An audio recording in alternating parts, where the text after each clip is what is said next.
जब भूख से तड़पते हुए पिता ने अपना आखिरी निवाला एक कौवे को खिलाया, तो उस बेजुबान पक्षी ने उसे उन 4 लोगों का ऐसा खौफनाक सच बताया, जिसे जानकर पिता के पैरों तले जमीन खिसक गई। नमस्कार दोस्तों, मैं हूं विवेक वर्मा और वर्मा स्टोरीज की आज की इस बेहद मार्मिक और जीवन के गहरे रहस्यों से भरी कड़ी में आपका हृदय से स्वागत है। दोस्तों, जब इंसान का बुरा वक्त आता है तो उसे लगता है कि उसके आसपास मौजूद हर व्यक्ति उसकी मदद करेगा। अपनी भूख और अपने परिवार की लाचारी देखकर इंसान अपना स्वाभिमान ताक पर रखकर दूसरों के आगे हाथ फैलाने को मजबूर हो जाता है। लेकिन हमारे शास्त्रों और प्रकृति के संकेतों में स्पष्ट रूप से बताया गया है कि विपत्ति चाहे कितनी भी बड़ी क्यों न हो, कुछ दरवाजे ऐसे होते हैं जहां इंसान को कभी नहीं जाना चाहिए, अन्यथा वह अपना सम्मान और अपना अस्तित्व दोनों खो बैठता है। आज की यह कहानी रतनलाल नामक एक ऐसे ही लाचार पिता की है, जिसे एक बेजुबान कौवे ने जीवन का सबसे बड़ा सत्य सिखाया। धर्मपुर नाम के एक बहुत ही शांत और पुराने गांव में रतनलाल नाम का एक कुम्हार रहता था। रतनलाल के हाथों में मानो साक्षात सरस्वती का वास था। वह मिट्टी को तराश कर ऐसे सुंदर बर्तन और मूर्तियां बनाता था कि देखने वाले मुग्ध हो जाते। उसके परिवार में उसकी पत्नी कमला और 7 वर्ष की एक छोटी सी बेटी थी, जिसका नाम मीरा था। रतनलाल दिन रात मेहनत करता, लेकिन वह इतना ही कमा पाता था कि किसी तरह 2 वक्त की रोटी का इंतजाम हो सके। एक वर्ष धर्मपुर में भयंकर बाढ़ आई। नदी का पानी गांव में घुस गया और रतनलाल की वह छोटी सी झोपड़ी, उसका चाक और पकाई हुई सारी मिट्टी की मूर्तियां पानी में बह गईं। रतनलाल का पूरा जीवन पल भर में उजड़ गया। उसने अपने परिवार को लेकर गांव के बाहर बने एक पुराने और जर्जर शिव मंदिर में शरण ली। बाढ़ का पानी तो कुछ दिनों में उतर गया, लेकिन रतनलाल के जीवन में भुखमरी का सैलाब आ गया। 3 दिन बीत चुके थे और उनके पास खाने को अन्न का एक दाना नहीं था। छोटी सी मीरा भूख से तड़प कर रो रही थी और कमला बुखार से तप रही थी। उसी समय पितृपक्ष श्राद्ध के दिन चल रहे थे। रतनलाल के पास एक छोटी सी पोटली में मुट्ठी भर चावल बचे थे, जो उसने बाढ़ से पहले बचा कर रखे थे।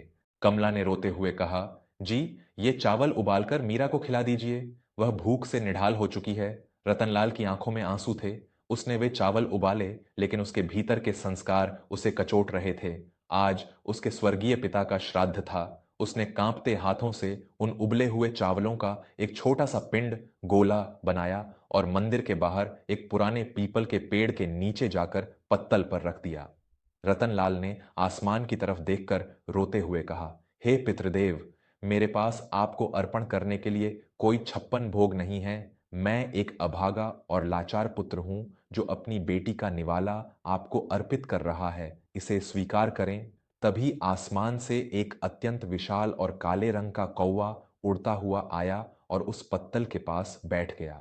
उसने रतनलाल की आंखों में देखा और वे चावल के दाने खाने लगा। उसी पीपल के पेड़ के नीचे एक बहुत ही सिद्ध और वृद्ध सन्यासी बाबा रामानंद ध्यान में बैठे थे। जब कौवा चावल खाकर उड़ गया तो बाबा रामानंद ने अपनी आंखें खोलीं और रत्नलाल की ओर देखकर अत्यंत गंभीर और गूंजते हुए स्वर में बोले, रतनलाल, तुम्हारे पितरों ने तुम्हारा यह आखिरी निवाला स्वीकार कर लिया है, लेकिन उस कौवे के रूप में उन्होंने तुम्हारे लिए एक बहुत बड़ा और गुप्त संदेश छोड़ा है।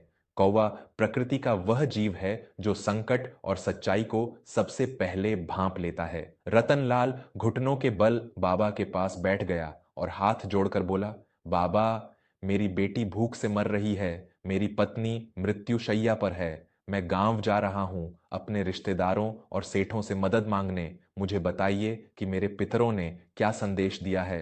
बाबा रामानंद ने रत्नलाल के कंधे पर हाथ रखा और कहा, बेटा, कौवे का संदेश है कि चाहे भूख से तुम्हारी अंतड़ियां सूख जाएं, चाहे तुम्हारे प्राण कंठ तक आ जाएं, लेकिन भूलकर भी गांव के इन 4 लोगों के दरवाजे पर मदद मांगने मत जाना। अगर तुम गए तो तुम्हें अन्न नहीं, बल्कि जीवन भर का अपमान और झर मिलेगा।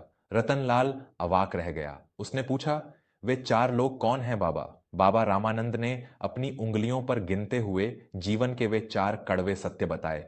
पहला, जो तुम्हारे बुरे वक्त का मजाक उड़ाए, जो व्यक्ति अपने अहंकार में अंधा हो चुका है और तुम्हारी लाचारी देखकर व्यंग्य करता है, उसके यहां कभी मत जाना। वह तुम्हें रोटी का एक टुकड़ा देगा, लेकिन बदले में तुम्हारे आत्मसम्मान को अपने पैरों तले कुचल देगा।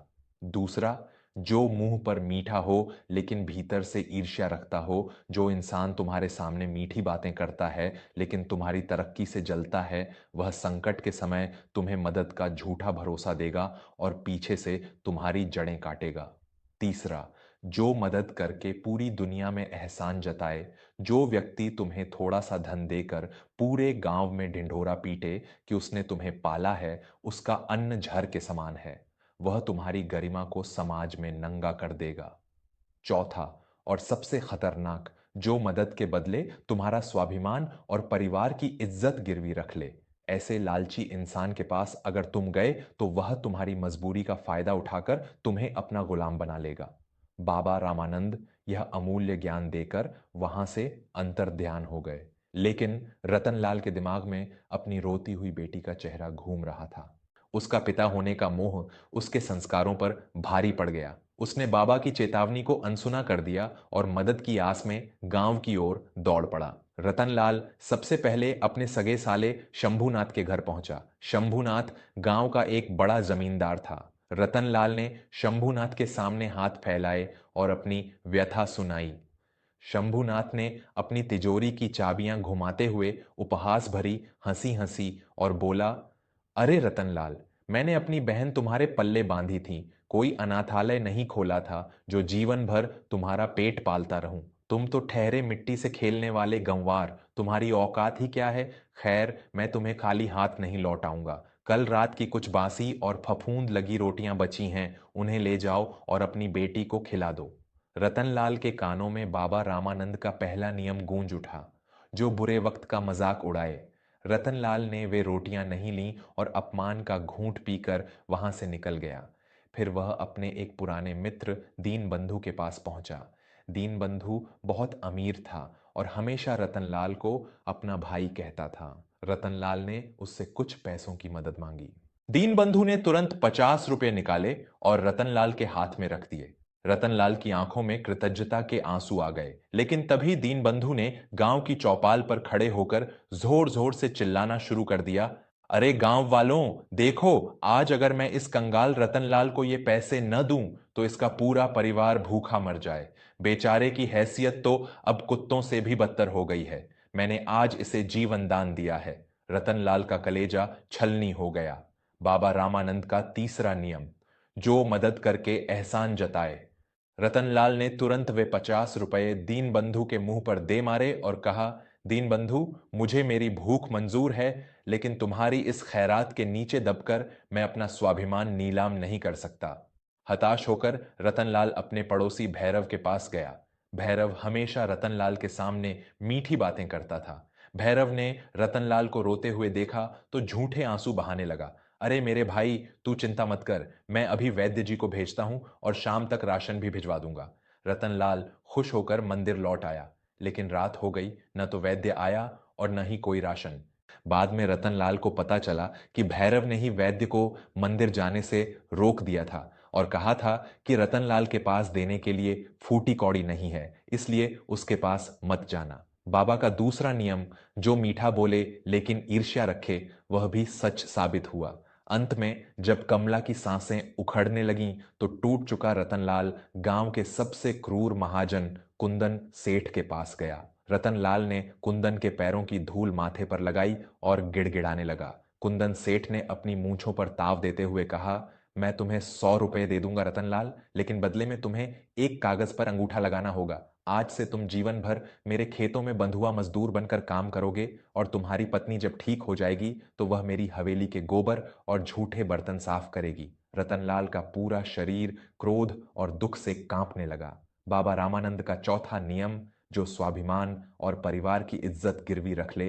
रतनलाल की आंखों से अंगारे बरसने लगे। उसने सेठ के कागज फाड़ दिए और दहाड़ते हुए बोला, सेठ कुंदन, मैं और मेरा परिवार भूख से तड़प कर इसी वक्त प्राण त्याग देंगे, लेकिन मैं अपनी पत्नी और अपनी आजादी को तुम्हारी हवेली की चौखट पर नीलाम नहीं होने दूंगा। रतनलाल खाली हाथ लेकिन अपने सीने में एक अखंड स्वाभिमान लेकर मंदिर लौट आया। रात का घनघोर अंधेरा था। वह अपनी पत्नी और बेटी के पास जमीन पर बैठ गया। उसने दोनों को गले लगाया और रोते हुए कहा, कमला, बाबा रामानंद और उस कौवे का संदेश सत्य था। दुनिया में गरीबों का कोई नहीं होता। हम आज सिर्फ पानी पीकर सोएंगे। ईश्वर अगर हमें कल सुबह की धूप दिखाना चाहेगा तो वह खुद कोई रास्ता निकालेगा, लेकिन अब मैं किसी इंसान के आगे हाथ नहीं फैलाऊंगा। तीनों ने कुएं का ठंडा पानी पिया और भगवान शिव की मूर्ति के सामने जमीन पर सो गए। रतनलाल का वह अटूट स्वाभिमान और अपने पितरों के प्रति उसका वह आखिरी निवाला व्यर्थ नहीं जाने वाला था। अगली सुबह जब सूर्य की किरणें मंदिर में पड़ीं तो रतनलाल की आंख खुली। उसने देखा कि मंदिर के पिछले हिस्से में, जहां वह कल रात जमीन समतल कर रहा था ताकि मीरा आराम से सो सके, वहां की मिट्टी थोड़ी धंसी हुई थी। रतनलाल ने एक पुरानी कुदाल से उस मिट्टी को हटाना शुरू किया। वह सोच रहा था कि यहां से कुछ साफ और चिकनी मिट्टी निकालकर वह फिर से अपने हाथों से छोटे छोटे दिए बनाएगा और उन्हें बाजार में बेचेगा। वह हार मानने वाला इंसान नहीं था, लेकिन जैसे ही उसने मिट्टी गहराई तक खोदी, कुदाल किसी कठोर धातु से जा टकराई। रतनलाल ने ध्यान से मिट्टी हटाई। वहां एक बहुत पुराना और भारी पीतल का संदूक दबा हुआ था। रतनलाल के हाथ कांपने लगे। उसने जब उस संदूक का झंग लगा हुआ ताला तोड़ा और उसे खोला तो उसकी आंखें चौंधिया गईं। उस संदूक के भीतर पुराने जमाने की सैकड़ों स्वर्ण मुद्राएं, बहुमूल्य रत्न और चांदी के सिक्के भरे हुए थे।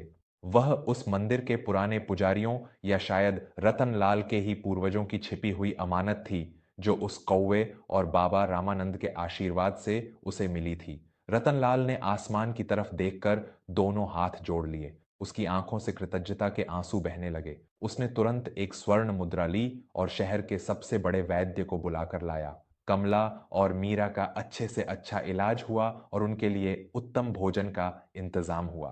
कुछ ही दिनों में रतनलाल ने शहर के बीचों बीच अपनी एक बहुत बड़ी मिट्टी की कलाकृतियों और बर्तनों की दुकान खोल ली। वह अपनी कला में इतना निपुण था कि दूर दूर से लोग उसके बनाए हुए बर्तन खरीदने आने लगे। वह देखते ही देखते उस पूरे इलाके का सबसे धनी और सम्मानित व्यापारी बन गया। लेकिन इतनी दौलत आने के बाद भी रतनलाल ने अपना अहंकार नहीं बढ़ने दिया। उसने अपने घर के आंगन में एक विशेष स्थान बनवाया, जहां रोज सुबह सैकड़ों कौवों और पक्षियों के लिए अन्न और जल रखा जाता था। दूसरी तरफ समय ने अपना खेल दिखाया। शंभूनाथ का जमींदारी का अहंकार बाढ़ में डूब गया। दीनबंधु का व्यापार घाटे में चला गया। भैरव को एक गंभीर बीमारी ने जकड़ लिया और सेठ कुंदन के घर डकैती पड़ गई। जब ये चारों लोग मदद के लिए रतनलाल के दरवाजे पर आए तो रतनलाल ने उन्हें खाली हाथ नहीं लौटाया। उसने उनकी मदद की, लेकिन उन्हें यह एहसास भी करा दिया कि विपत्ति में इंसानियत की आवश्यकता होती है, अहंकार की नहीं। दोस्तों, यह कहानी हमारे जीवन का वह सबसे बड़ा सत्य है जिसे हम अपनी मजबूरी में अक्सर भूल जाते हैं। जब विपत्ति आती है तो हमें लगता है कि कोई भी हमारे सिर पर हाथ रख दे, लेकिन याद रखिए, जो रोटी आपका स्वाभिमान छीन कर दी जाए वह रोटी नहीं बल्कि आपकी आत्मा का जहर होती है। बाबा रामानंद और उस कौवे के वे 4 नियम हमेशा याद रखिए। भूखे सो जाना, टूट जाना, लेकिन कभी उन लोगों के आगे अपने हाथ मत फैलाना जो तुम्हारी मजबूरी का मजाक उड़ाएं, जो एहसान जताएं, जो भीतर से ईर्ष्या रखें या जो तुम्हारी इज्जत नीलाम करना चाहें। ईश्वर ने आपको जो हाथ दिए हैं उन पर विश्वास रखिए। आपकी मेहनत और आपका स्वाभिमान एक दिन आपको उस मुकाम पर पहुंचा देंगे जहां यह पूरी दुनिया आपके सामने नतमस्तक होगी। अगर आपको रतनलाल का यह अटूट स्वाभिमान और कौवे का यह गुप्त संदेश पसंद आया हो तो इस कहानी को अपने उन करीबियों के साथ जरूर साझा करें जो अक्सर अपने बुरे वक्त में हिम्मत हार जाते हैं। कमेंट्स में हमें जरूर बताइएगा कि क्या आपने भी कभी जीवन में ऐसा अपमान सहा है और फिर अपनी मेहनत से सफलता पाई है। मैं विवेक वर्मा, वर्मा स्टोरीज की ओर से आपसे विदा लेता हूं। जल्द ही मिलूंगा एक और ऐसी ही आपकी आत्मा को झकझोर देने वाली और प्रेरणादायक कहानी के साथ। तब तक अपने स्वाभिमान की रक्षा करें, मेहनत करते रहें और हमेशा सिर उठाकर जिएं। धन्यवाद।